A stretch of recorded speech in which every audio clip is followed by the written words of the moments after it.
Good You interview. as well.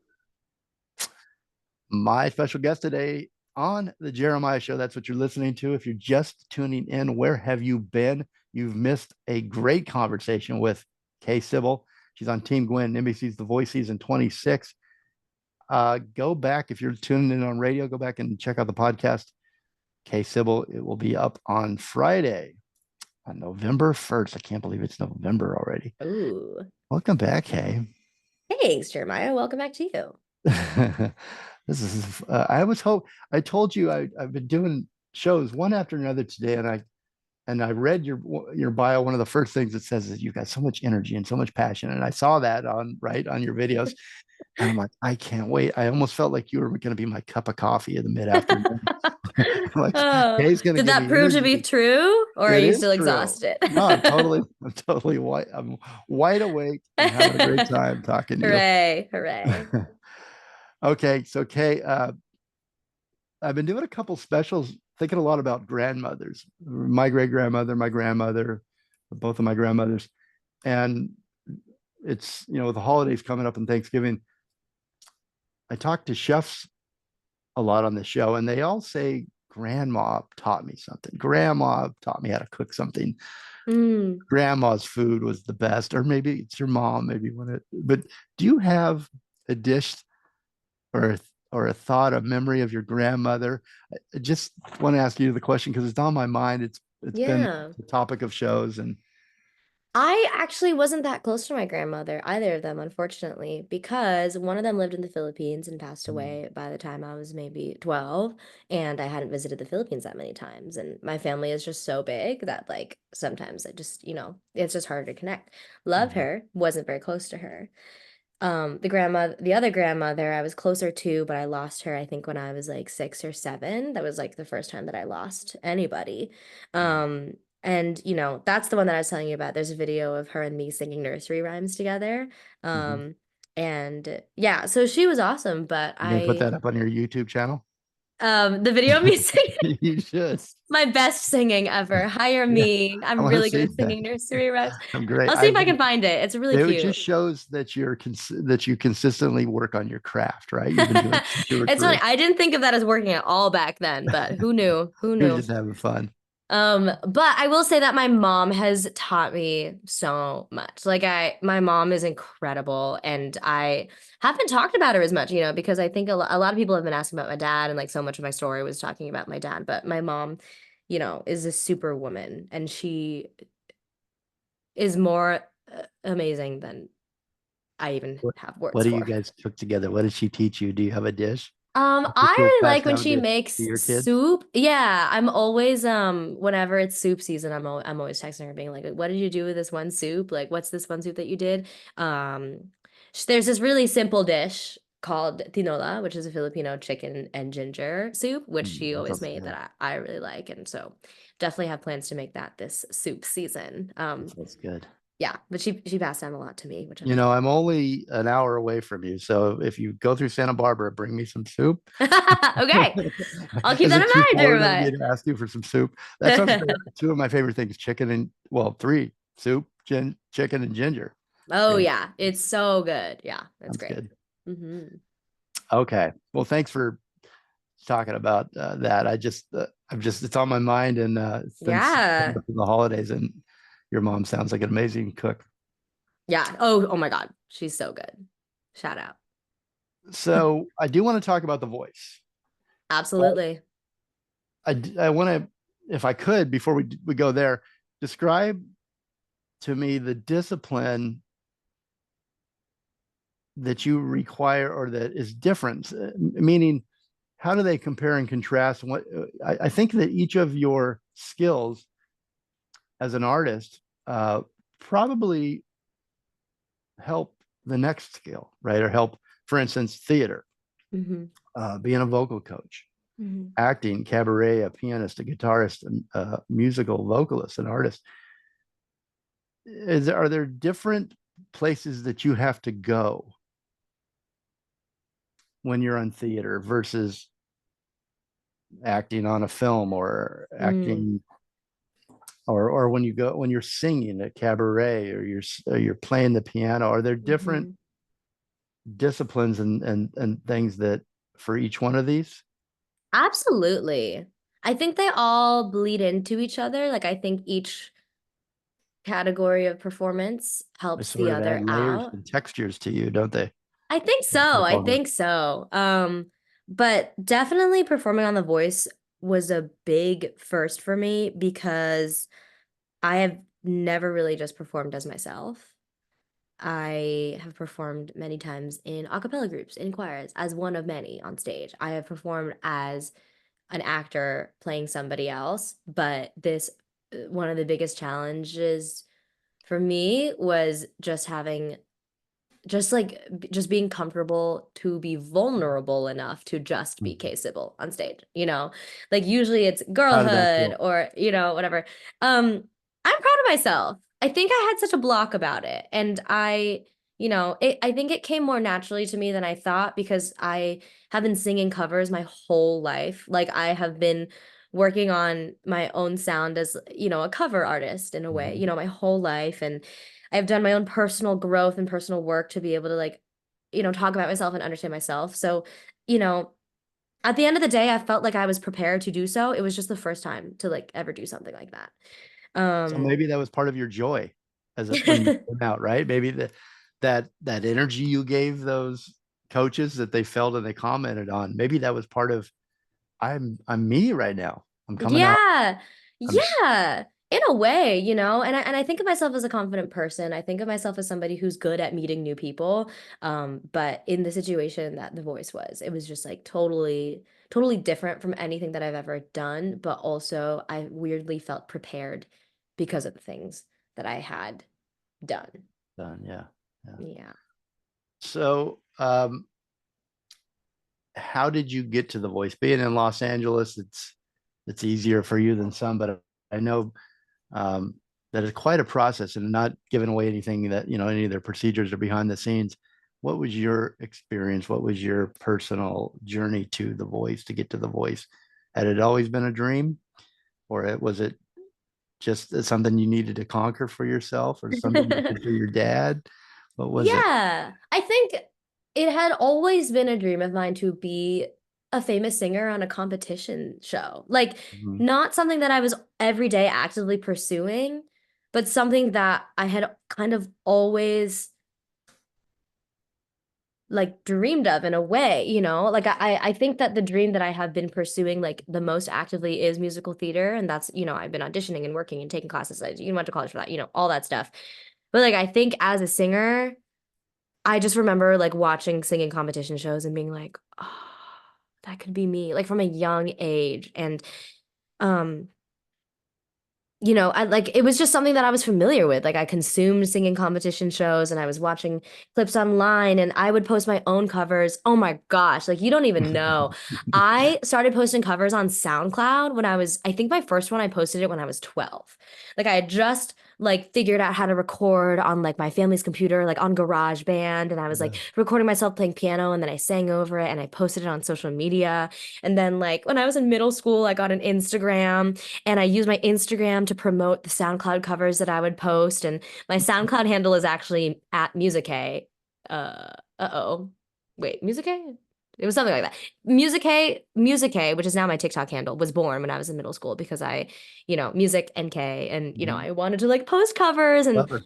yeah, and so I was consistently posting on like my Instagram account and like on my SoundCloud, like covers of and me accompanying myself and me choosing my favorite songs and like seeing what I could do differently about them, like, all this stuff. So anyway, like I think just like being the singer girl has been a dream of mine.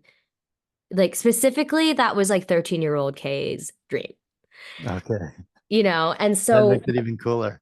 I think so. Yeah. I think I have a lot of dreams, but specifically, like I felt really close to the 13-year-old version of myself because like that's all, that's was like the thing that she and I remember when I was younger, I would like make plans in my head and I'd be like, okay, like let's see, like how old is Justin Bieber? Okay, he's this old, so like maybe I can like achieve like maybe it's like someone will notice me by the time that I'm a certain age, like and I'd be like, okay, like Mhm. when I'm old enough to like audition for like a singing competition show, like I'll do it and then like hopefully by like 20 I'll be doing that. Like I remember like I had these like plots, you know. You you had Um the long you had the long game back then, even over a 5-year plan, not the 1-year plan, but you were like, I can get it done.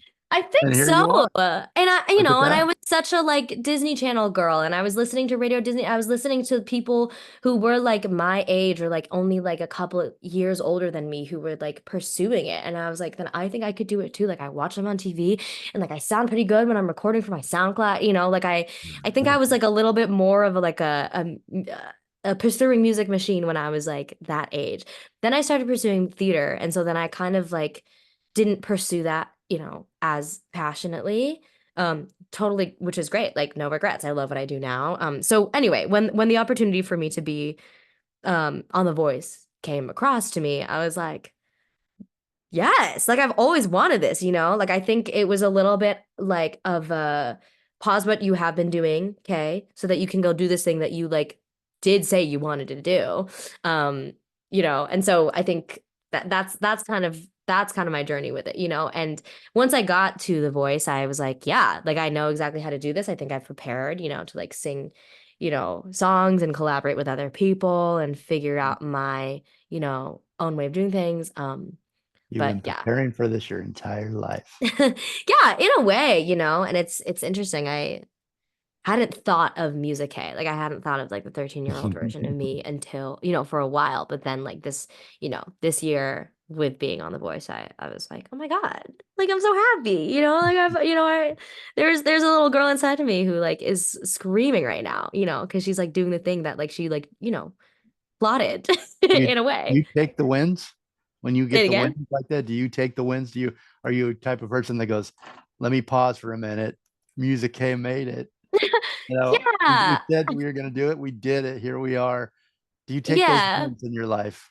Do you think that's important to do that? To take the win? Absolutely. Absolutely, I think it is, especially because like no one else in my family has pursued this career. So I think, sometimes there's a part of me that's like, "Oh my God, like no one in your family like has done this before and no one has like even imagined doing this?" Like especially like coming from a family of immigrants and like my family has like come from like another country and they had to start anew like in this Yeah. new country. And I think this is just like such a huge dream. And I'm sure like a lot of people who have come from immigrant families like will relate. Like it's just like so wild. So like of course I have to stop and be like, I am my ancestors' wildest dreams. Like, I have to stop and be like, whoa, like, dreams do come true. And I feel so insanely lucky. Inspirational. Very inspirational. It's so important So to celebrate, even it after is I do like an audition, even if I don't book it, I have to treat myself. Otherwise, because I'm there's gonna lose steam. yeah, there's like because there's going to be one goal after another forever, probably, um, until you say enough. I've had it, but so you got to stop and go. I did it, right? How do you celebrate? You said I celebrate after every audition. After I mean, what's your food, celebration like procedure? boba. I'm always Boba. buying myself boba. And my roommates have done this really sweet thing where they like get me a cake and write like a silly message on it. I love a cake. I love being like, we should get a cake for this. Like, I love doing that. I'll So go I on think more that's, auditions if I get more cake. yeah. I have to treat myself like a child sometimes. Like, I have to give myself a sticker, you know? Yeah. So three of the chairs turned. Only person that did not turn but regretted it and said that she just couldn't compete was the McIntyre, right? So Yeah. Snoop turned, Michael Bublé turned, Gwen Stefani turned. Did you know going in who you wanted as a coach, or was it a hard decision? I mean, how do you choose between these great I iconic know. They're musicians? all But did you? amazing. Yeah. I knew going into it that I wanted Gwen. Like, I was like, oh, So like I heard who the coaches were, and I think that I knew that I wanted Gwen. so you made it happen. Just made it, put it out there, made it happen. The Yeah. we're on for the YouTube channel. Show your very cool sweatshirt. You were going to show that. Hey, Team Gwen for the Team radio Gwen. listeners. She's got a Team Gwen sweatshirt, and those are Cool very cool. I details. like it looks like they Yeah. redid the voice logo a little bit in season 26. Mm-hmm. It's Like, very fun. Oh, there's nothing on this side. Yeah, it was cool. I will say though, I like there was a part of me that was like, it'd be cool to be on Michael Bublé's team as well. Like I love Michael Bublé.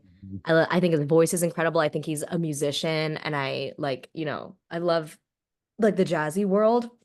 And when I was on stage. He was really making a case for me. Like he was Fabulous. so vulnerable and like and he like knows Laufey, which is the artist of the song that I sang, and and he I don't know, he like showed me he made a really, really good case for himself, when I was up there. Uh, But I don't know how you can make that decision, but I it think was you crazy. yeah, you made a good one. Have you how do I put this without, I know I don't want to get too far ahead of, I want everybody to watch on Mondays, 8/7 Central, Mondays and NBC's Tuesdays. The Voice. But do you, are you, have you learned anything with Gwen yet? Or has she taught you anything? You guys had conversations. Can you say where, what you're hoping to get from that relationship as a coach? I think I learned a lot of um on I would say swag. Like I feel like she is such an empowering person. And I think that's not a spoiler. Like anyone who watches the show and has seen the episodes thus far sees that Gwen is so good at hyping you up and so good at like seeing and getting specific, and like seeing the artistry. And so I think what I will say is that there is a lot to absorb from her in terms of um artistry. So if you check out the episodes, you'll see, and also something that I really love, and have already seen this on previous episodes, so I don't think this is a spoiler either, but she's really good at like getting someone out of their shell and like get it's like seeing something really special inside and just like opening the window so everyone else can see it too, That's interesting because Yeah. you're out of your shell. We've Yeah. established you're pretty confident. You're pretty outgoing. How did she bring you out of your shell? What area of your, was I there a think that you honestly, were like not I think confident in, or maybe I think there was a part of me that was nervous that I was like too much out of my shell. And I think a lot of what she's able to do is being like, great, Mhm. or lean into that more, or, Right? Or you know, so seeing who you are as a person, really, and then able to adapt her coaching to whatever you are without taking away who you are. yeah. Yeah. Yeah, I think so. And also like, I don't know, there are things that she sees in people that they don't see themselves. That's what I'll say. And like if you keep watching, like I think you'll see what I mean. Mhm. Like and I think people find like a whole new perspective on themselves. That's like super, super helpful. Yeah, I'm Well, trying to be I'm vague, but excited yeah. to continue to follow your journey, not only on The Voice, but in future projects and music that you put out. Very, very excited to watch all that happen for you, and I'm very excited for you as well. Thank you. Okay, so we're going to take our final break. We'll be right back. Kay Sybil, Team Gwen, NBC's The Voice, season 26. You can watch NBC's The Voice on Mondays and Tuesdays at 8/7 Central on NBC. And if you're a streamer, do it the next day on Peacock. We'll be right back.